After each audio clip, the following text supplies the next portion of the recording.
Hi, and welcome to Z Games. Recorded live at 4ZZZ Studios in Brisbane and broadcast nationally over the Community Radio Network, Z Games brings you the latest gaming news, reviews and interviews from across Australia and around the world. Hey, you are listening to Z Games, which I am sure is your favourite radio station, and if it isn't, it will be by the end of this episode. We are Australia's most beloved gaming radio station. We're an entire station now. We should be. Since the uprising. Yeah. Yeah, we overthrew the rest of this particular place. I foresee a second uprising. Really? Yeah. Well, after we seize control in that fashion. Right. Yeah. Hi, Razor. Hello. Hi, Jody. Hello. And I'm Lee. Razor, what are we talking about on this episode? A couple of big reviews. First up, Titanfall. Mm-hmm. Lee, you've had the distinct pleasure of being able to play through that game? I have played through that game. Yes. Also, South Park, The Stick of Truth. I have also played through that game. Yes, as have I. And so have I. So we'll be talking about those two games in excessive detail later on this episode. Too much detail. Yes. You'll get bored. Whistle a jaunty tune whilst listening to it. Yep. But let's kick this episode off with the weekend gaming news headlines. Mr. Jody McGregor. Sure thing.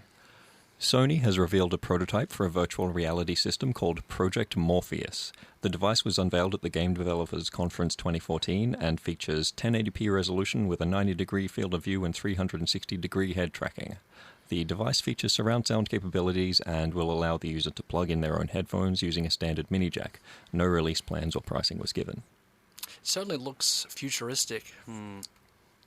Yeah, it does. It's got these lights on the front of it, so I assume it's tracked by the PS Move camera, the same way that the motion controllers are. Yeah, it looks like it. Yeah, yes. So it is actually a different technology to the Oculus Rift. They haven't just knocked it off. It seems like something they have actually been working on for several years. Yes. So the gaming world is wigging out over the fact that Sony have decided to embrace VR. Jody, how do you feel about virtual reality? I'm excited about it, but I am more excited about the possibilities it brings to an open format. The Oculus Rift on the PC is going to be full of insane stuff rather than just a bunch of shiny new ways to shoot people, which is what I expect from the PS4 version. Mm-hmm. Yeah. Have you seen the guy who has modelled the Seinfeld apartment in 3D? You can walk around in it with an Oculus Rift. Yes, and in fact, that is probably one of the biggest draw cards for the Oculus Rift right now, for me.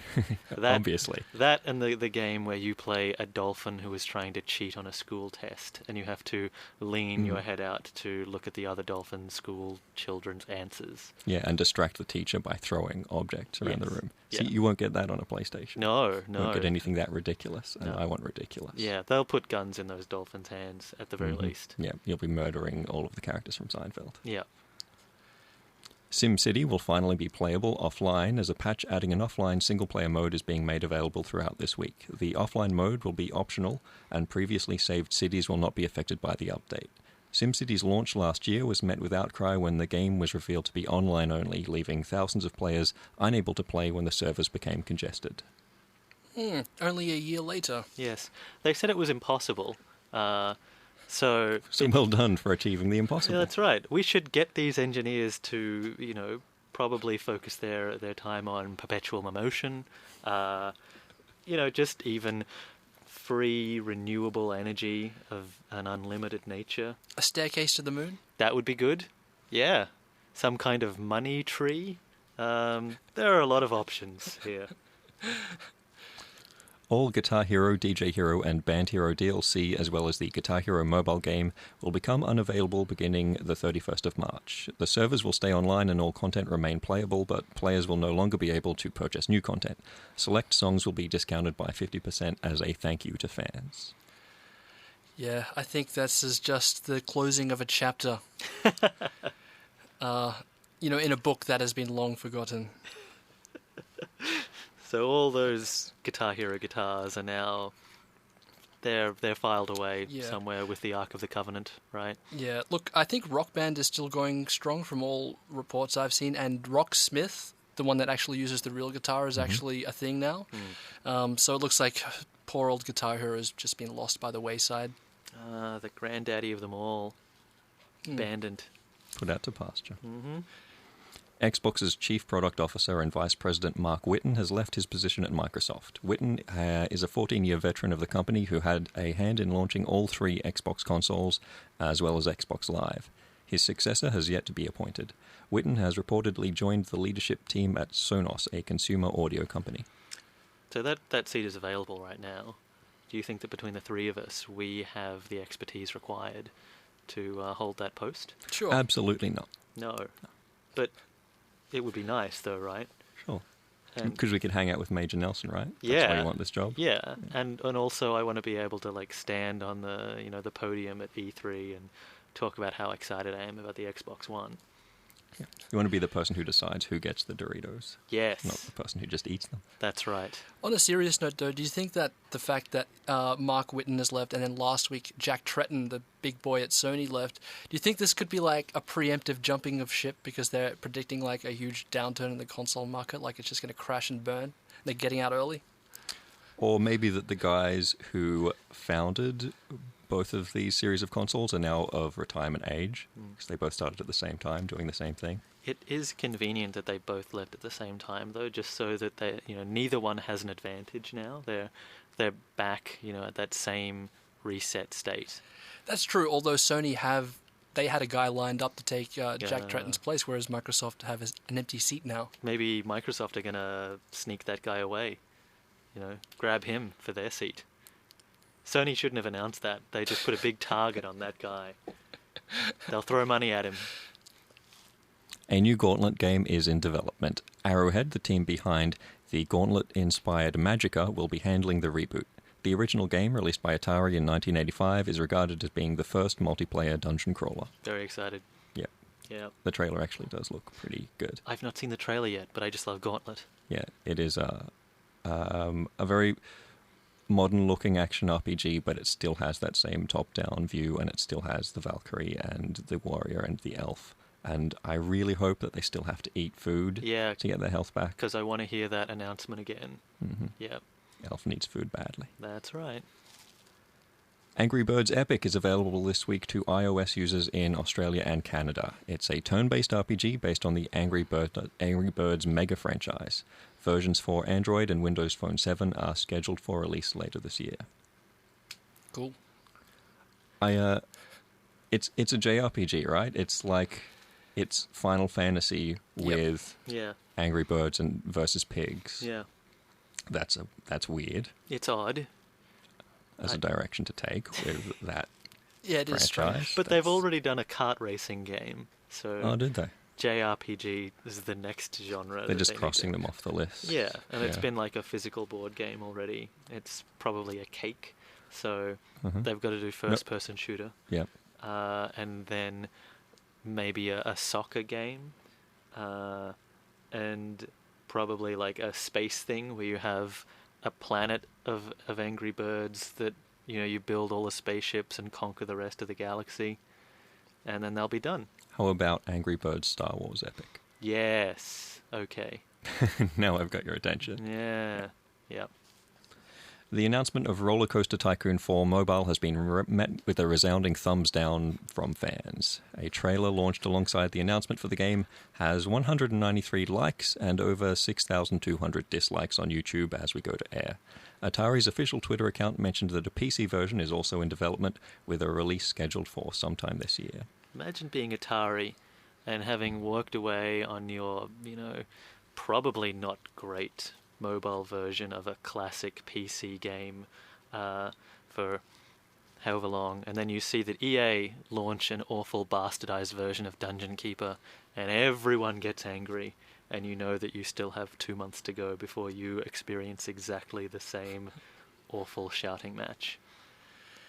Yeah, look, I'm not opposed to bad mobile games at all. I'll play them all day long. I have. I'm going to get on the train right now and Ray- play a bad mobile game. Ray, you should play good mobile games. You Yeah, should well, I haven't found any. Be They opposed exist. to bad things. Yes. You would like Out There. Yeah. Look, as I was saying, I don't have a thing against bad mobile games, but when you start attaching beloved franchises from yesteryear on, tacking their name onto these bad mobile games, then I have a problem. Oh, okay. And that seems to be happening like far too often for my liking these days. Yeah. Yeah, twice.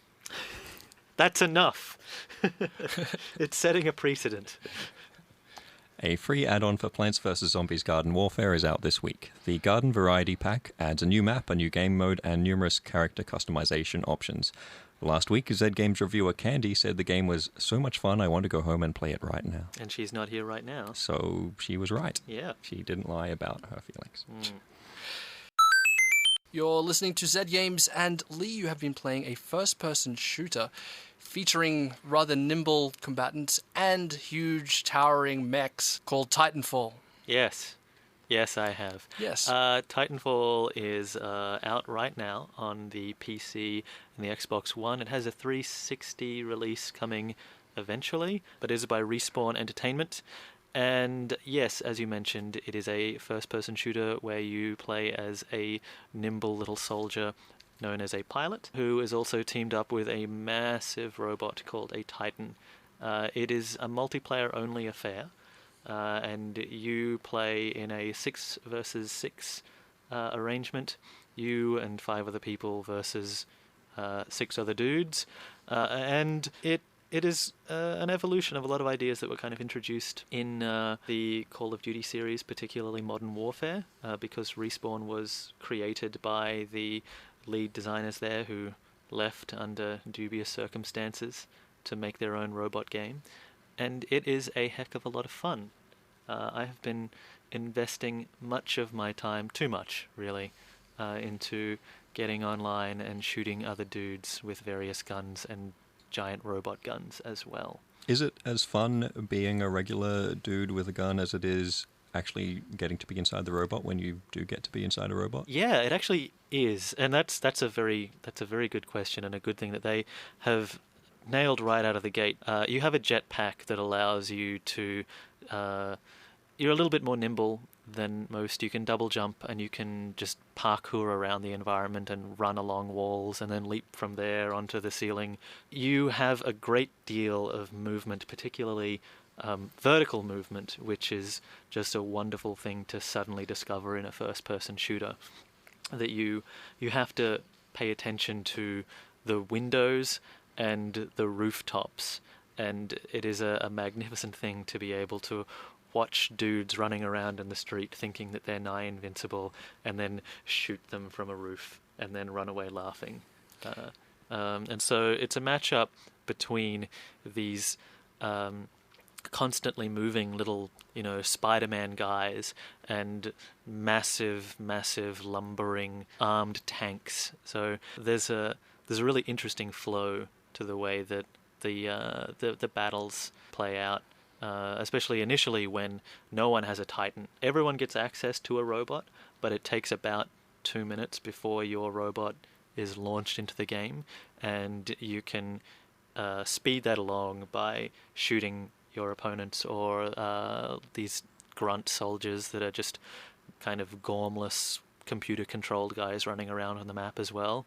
And then all of a sudden, as soon as a robot enters the map or just walks into your frame, you have to very, very suddenly change your tactics. So it's a really dynamic game because of this inclusion.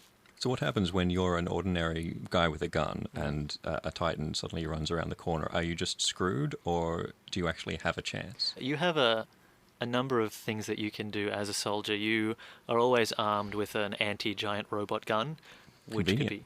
Yeah. I mean, I guess you know that they're coming. So you pack in advance for this sort of thing. So you've got heat-seeking rocket launchers and grenade launchers and things like that. But you also have the advantage that you can get much higher than the robots. While the robots are exceptionally tall, and if they shoot you once, you're pretty much stuffed. If you're fast enough to avoid their shots, you can end up on a roof, and then from there you can just jump onto the head of this enemy robot and then cling onto the back of it and bypass its shields and tear off a huge section near the brain and just shoot it to pieces with your gun. You can do that several times a match, and it is always excellent, and it is never boring. That is one of the coolest things you can do in a video game, I think. And this game allows you to do it over and over again. Shoot a robot in the brain. Yeah, just bounce off a wall and then leap onto a several stories tall robot in order to shoot it in the brain until it explodes. And when that happens, if there's someone inside, they get a warning that this is happening, and they can do either two things. They can either die spectacularly, or they can pull their eject lever, which will launch them up hundreds of feet into the air, and then they will be able to, on their way down, shoot you off their robot, and then be caught by that robot, who will then ram the pilot back in its belly so you can continue the fight. So they're very helpful robots. Is it like having a big robot best friend like in Iron Giant? It is exactly like that, except at the very end when he's suddenly aware of all of his weapon systems and he's very, very dangerous. It is just like that particular moment. Right. Yeah, you can. You don't have to actually pilot your robot around. You can just set it to follow you or to guard, which is what I tend to do because I'm very, very bad at being in a robot. The robot is okay at being a robot, and I'm pretty good at being a nimble guy running around teaming up with him. And when you team up with your giant robot to, blow up another robot, or even just a bunch of guys, you want to high-five your giant robot. You shouldn't, though. It's very big hands. Very, very big hands. I imagine it must be somewhat of a power trip being inside the Titan and just, towering above the other players and just crushing them. But you would also have a huge target on your back, right? Oh, that's right, yes. So what sort of life expectancy do you have once you get into your Titan? You have to wait 2 minutes for it to land and get in. Yep. But then once you're inside, do you just get targeted instantly and die? Or Well, you are generally not the only robot on the field, so you've got that in your favor. And they can take a fair bit of punishment, but if you suddenly find yourself the target of several guys who all know what they're doing, yeah, your robot can explode pretty much instantly, but you can just run over the top of them and stomp them into paste. So you've got that, locked away, ready to be used whenever you need it. So yes, you become a quite a large target, but at the same time, they become very, very small, soft targets, and you have a massive, massive gun. I should say that when you are inside the robot, the game is very, very good at shifting your perspective. So suddenly the map is a much different space when you're in a giant robot. Everyone else is very, very small, obviously, and it is seamlessly done, but it changes your understanding of the playfield in a way that is it's quite exciting. this is a bit of a departure from a lot of the kind of military shooters that we've seen released over the past 5 or so years, in the fact that there's no single-player campaign. It kind of eschews that in favor of just focusing on the multiplayer aspect. Yeah, that's right. And that has been where a lot of the hardcore players of the Modern Warfare series have ended up anyway. Many people think that, in some cases the campaign there, despite being incredibly expensive, is sort of tacked on.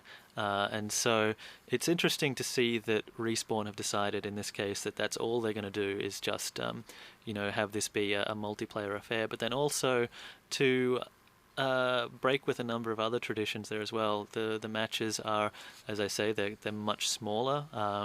They're a 6x6 kind of thing. Although they never feel like you're struggling to find other players, because the map is populated by these other computer-controlled grunts on your side as well as the enemy, and they really flesh the whole thing out, and that's actually a really great addition.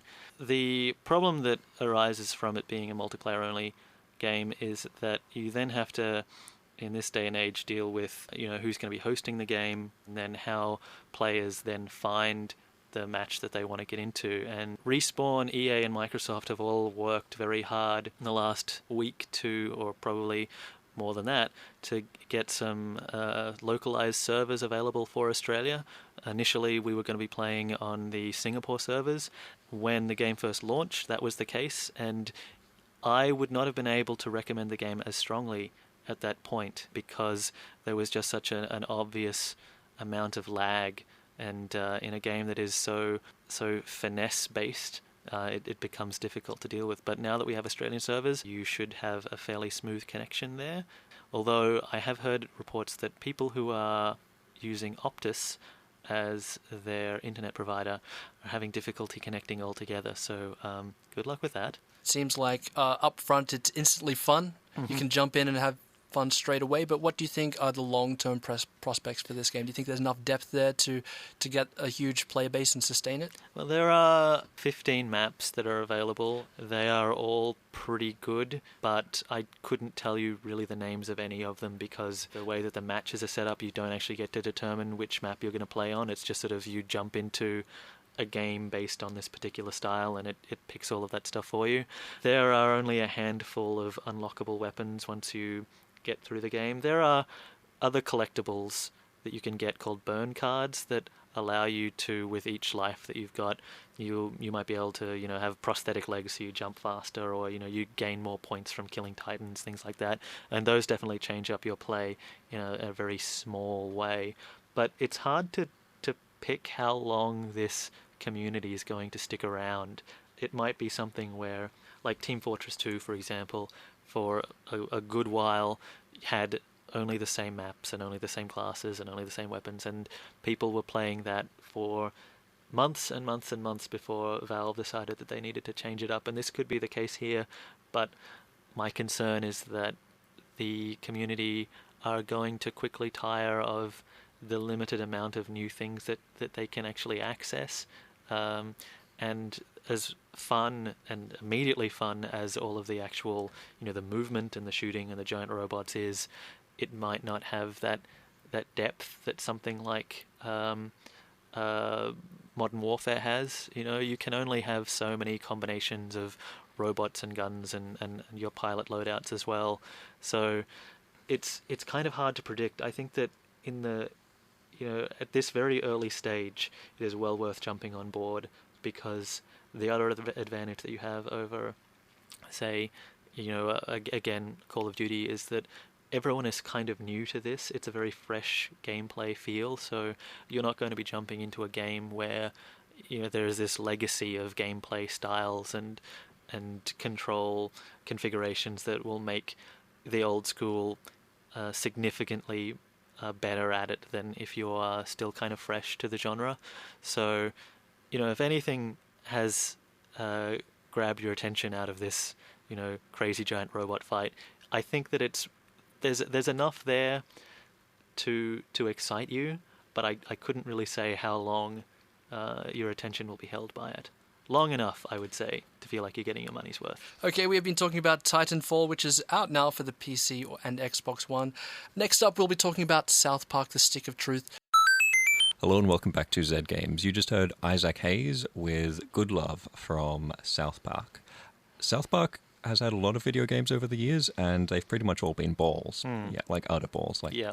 So The Stick of Truth doesn't have a lot to live up to, the new South Park game. Not on that front, no. But it does have a lot to live up to because of how well hyped it was. Instead of just being a random first-person shooter or a platformer or tower defense game or whatever the genre du jour is with a license tacked on it, they actually did something interesting. They made a game that looks like an episode of the TV show, and they made it a role-playing game, and they hired Obsidian, who are famous for making role-playing games like Fallout New Vegas and Alpha Protocol and stuff that's actually critically well regarded, to make it for them. So that's interesting right off the bat, rather more interesting than, like, did you ever play the South Park first-person shooter where you throw snowballs at turkeys? Oh yeah, I fell for that one. 64, right? Yeah. Oh, terrible. I got that on the PC.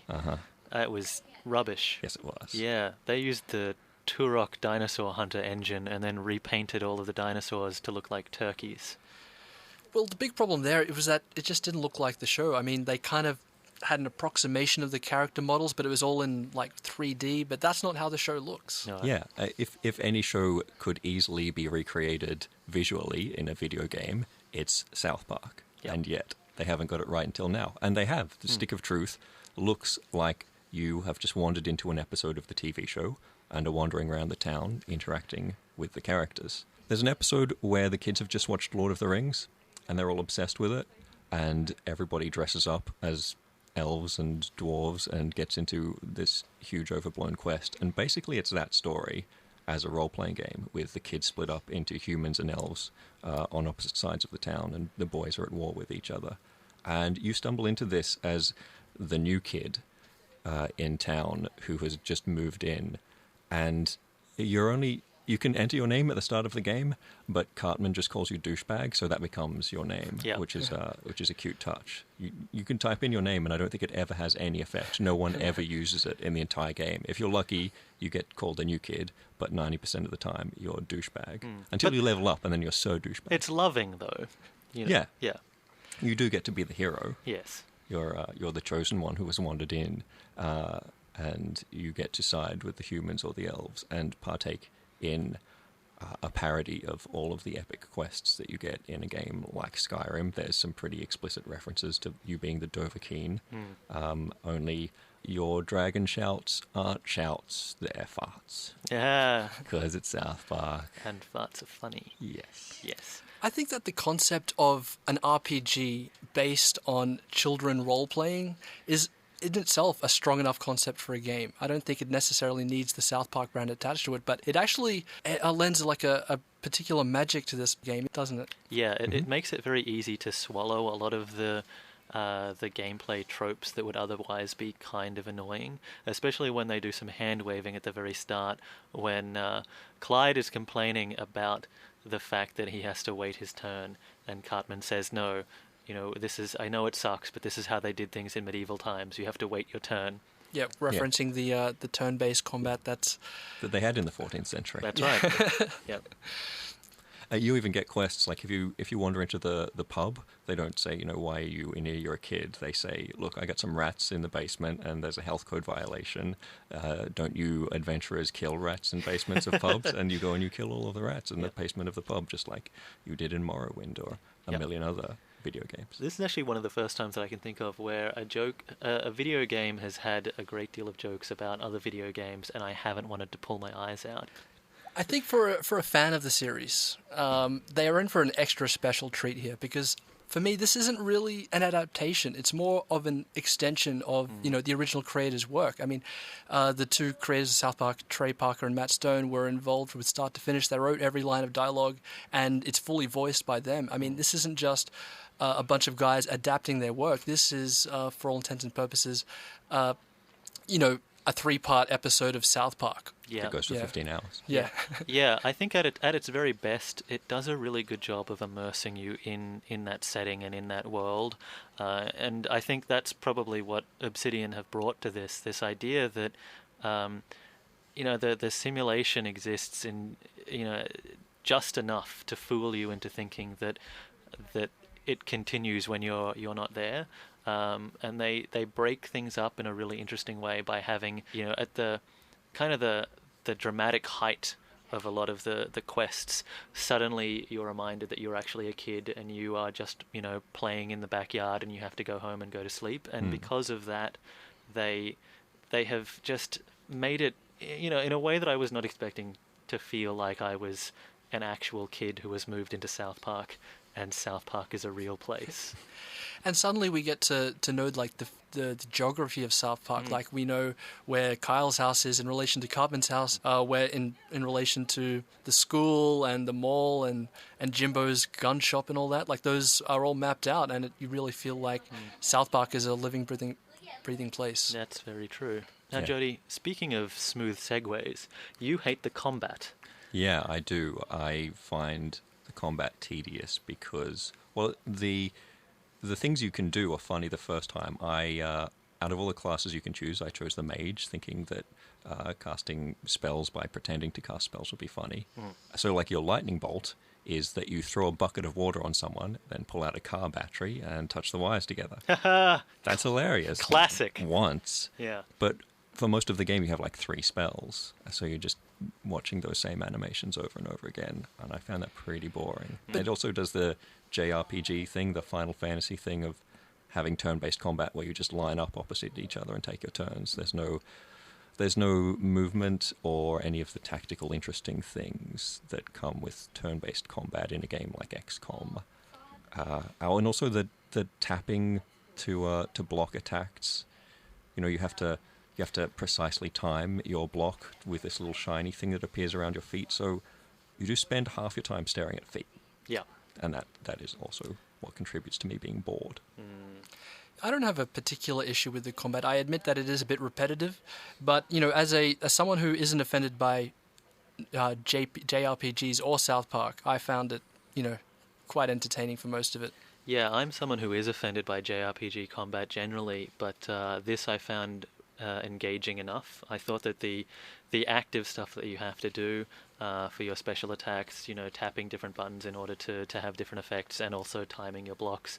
I mean, that was from, like, Paper Mario definitely had that, and a few other RPGs I've seen have incorporated that. I think that gets you involved enough that you feel like you're doing a lot more than just waiting for your turn to do the same bunch of stuff. And I also found that I had to use a lot of my inventory items as well in strategic ways. Your opponents will be immune to bleeding or to being grossed out or various other effects. So I think that while it does start to get tedious, I also felt like the game lasted just long enough to not annoy me. So I probably, if there were another hour or two of it, then yeah, I might be in the same boat as you with that combat. I did find myself wondering why I wasn't just watching the show, which would be just as funny and not broken up with a bunch of fights. Just before we wrap this up, I'd just like to quickly mention that there's heaps of secrets hidden around, the South Park map. There's a lot to discover, and actually a lot of ways to interact with the environment. You'll have to sort of knock things out with your slingshot or your ball to knock a ladder down that leads you up to a secret attic that has some special item in it that's a reference to some episode. Yeah, actually, that's one of the things that I think was really great, was that you actually could, if you were clever enough, use your environment a lot of the time to skip a lot of fights or to mitigate them. So even though there was a lot of boring combat, you actually could, through clever use of fake arrows and farts and what have you, avoid a lot of fights. And I think it was quite rewarding to do that. Yeah, dropping things on top of people is always funny. Yeah. So where do we land on this then? As a South Park RPG? It's easily the best South Park game ever. Yes. Not a brilliant RPG, and you will only like it if you like South Park. But if you do, you'll love it. Yep. That's pretty much right. Agreed. Yeah. Okay, that's South Park, the Stick of Truth, available for the PC, Xbox 360, and the PS3. Yes. Cool. Well, that's going to wrap up this episode of Zed Games, guys. As usual, thanks for listening. Jody, where can our beloved listeners go to find our various online resources? We're on Facebook and Twitter at thatthing/ZedGamesAU, and we have a website at zgamesau.net. All right, we'll catch you next week. We went to the arcade over the week. Yeah, the old school pop your dollar in the coin slot arcade. So next week we'll be bringing you all of our insights that we gained from that excursion. I'll tell you about the ice cream that I won. All right, we'll catch you next week. Thanks for listening. This has been Zed Games, recorded live in Brisbane on 4ZZZ and heard nationally thanks to the Community Radio Network. For more information on the show and to join the Zed Games community, head to our website, zgamesau.net. That's spelt Z-E-D, or send us an email at contact@zgamesau.net. You can also find us on Facebook and Twitter. Zed Games is produced with the assistance of the Community Broadcasting Foundation.